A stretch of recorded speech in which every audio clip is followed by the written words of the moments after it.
கடிச்சடு அப்பதான் தெரியும்.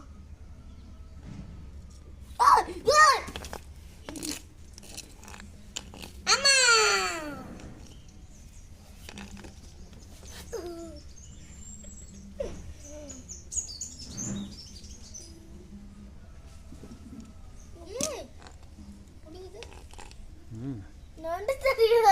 அதை பிடிச்சிட்டு அதில் விஷத்தை கொட்டிட்டு அப்புறமா அதை சாப்பிடும். கடிச்சு கடிச்சு இதில் பிடிச்சிக்கும். கொடுக்கில் வந்து இறைய பிடிச்சிக்கும். இதை பிடிச்சிக்கின்னு அப்புறம் விஷத்தை கொட்டுது பாரு. விஷத்தை கொட்டும்.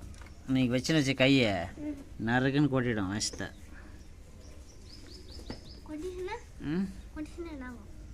இதில் பார் விஷம் வரும். இதில் தண்ணி ஒழுகுது பார். அங்கே பார்,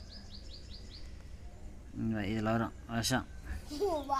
இதில் விஷம் வந்துச்சுன்னா கொட்டுச்சுன்னா அப்படியே வீங்க பாரு. இதில் இந்த சிகப்பாக வெள்ளையாகுது பார்த்தியா, அது பூரா ரப்பா விஷம். அது விஷம் பேக். இதில் இங்கே பாரு, இது ரப்பா விஷங்குது. இதில் இதுதான் விஷம். பார், இதை கத்தரிச்சின்னா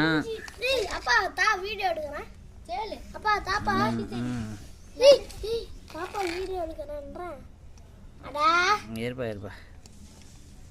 இதை போட்டுன்னு இதை கத்தரிச்சிட்டோம்னா தண்ணி வருதாங்க.